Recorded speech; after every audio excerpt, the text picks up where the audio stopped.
chauffer pour les faire fondre dans une petite casserole. Voilà, qu'on puisse mixer dedans. Hein. Si besoin. Dans les purées fondues, on va rajouter le beurre. Voilà. Pour adoucir un petit peu l'acidité de la passion. Oui. Voilà.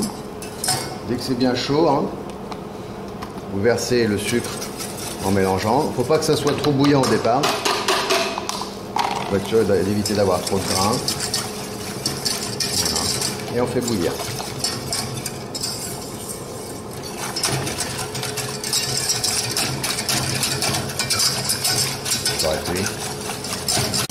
Là, le produit s'épaissit avec l'amidon. Hein. L'amidon qui s'est hydraté à 56 degrés, il commence à s'hydrater. Hein. On mélange bien. On fait une crème pâtissière, une sorte de crème pâtissière sans œufs. Hein. Une fois que ça a bien bouilli, vous y mélangez ici le chocolat blanc.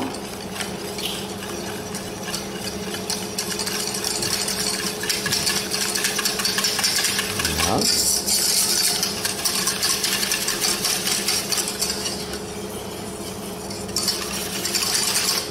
Et la masse de gélatine.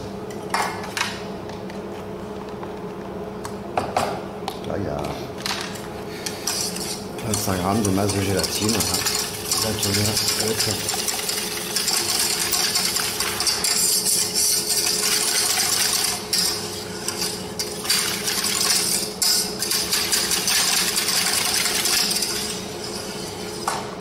Voilà. Donc on démarre sur le passionnetta, on commence par le biscuit léger, on va monter les œufs par terre. Alors il y a combien d'œufs? 80 grammes d'œufs. Voilà. Avec les œufs, on va mettre le sucre. On va faire mousser.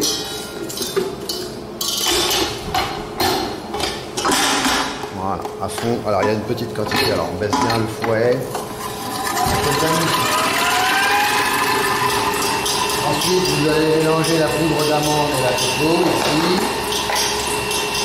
Voilà. On prépare le mélange. Et on a un beurre fondu. Pendant ce temps-là, vous préparez votre cercle de 18 assez haut et puis votre individuel avec la cuillère pour dresser. D'accord? Et ici, j'ai préparé le sucre inverti et les blancs d'œufs. Donc il y a 55 de blanc et 55 de sucre inverti. C'est bien mousseux. Je le débarrasse. Je mets ça dans mon bassin.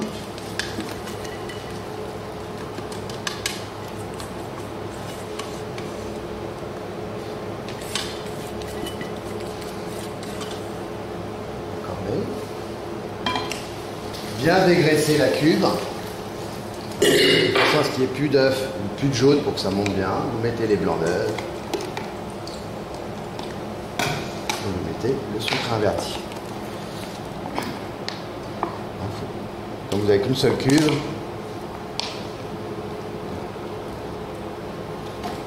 Vous mettez à tourner.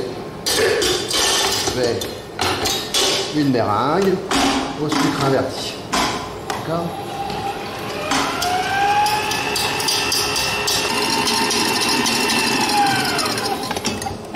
La meringue est suffisamment montée.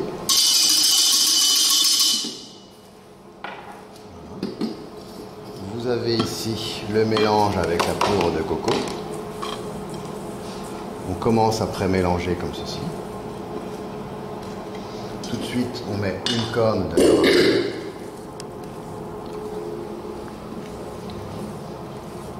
Mélange délicatement. Je mets le restant de la meringue.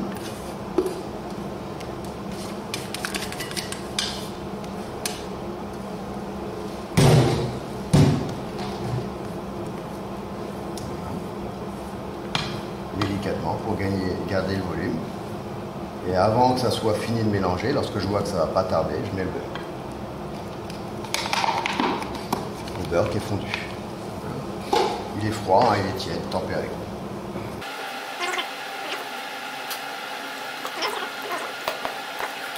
Ce biscuit coco là, on va d'abord dresser l'individuel. Voilà, à peu près à la moitié, pas plus. Voilà. Et tout le restant va dans le sac.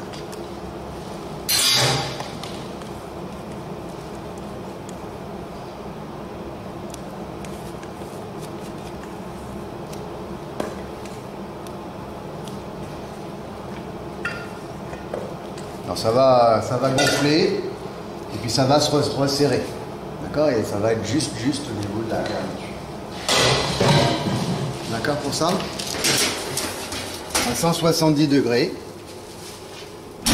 Et 10 minutes. Ça, 10 minutes je crois. Voilà. Un petit quart d'heure. Vous sortez tout de suite de grille. Voilà. Ça. Voilà.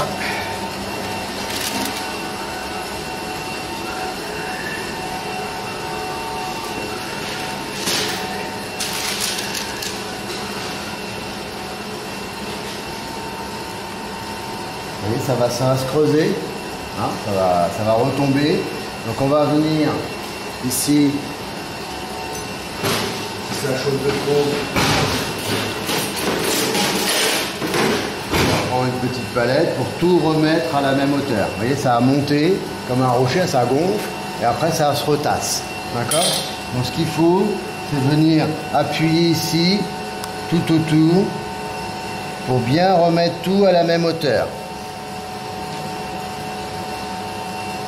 Voilà. Tout à la même hauteur. Oui. Un petit quart d'heure dans le ventilé. Après, ça dépend du ventilé, hein. Ça va dépendre du temps que vous êtes dedans, combien de temps, combien il y a de personnes. On tasse bien pour que tout soit à la même hauteur. Il ne faut pas trop le cuire, il reste moelleux. C'est à la bonne hauteur, tout est à la même hauteur. Ok, je fais pareil ici sur le petit. Je récupère mon crémeux ici, qui était en attente. Je remélange bien hein, pour être sûr que ce soit bien homogène.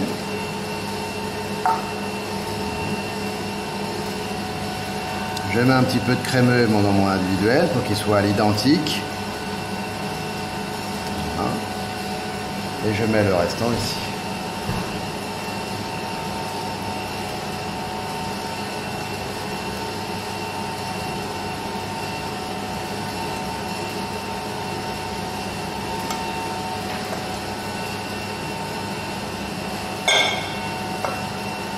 Vous voyez, le biscuit, il faut vraiment faire retomber, parce que vous allez voir l'entremets, il est à cette hauteur-là, donc il y a très peu d'épaisseur de mousse derrière. Hein. Ça, c'est vraiment l'élément principal de l'entremets.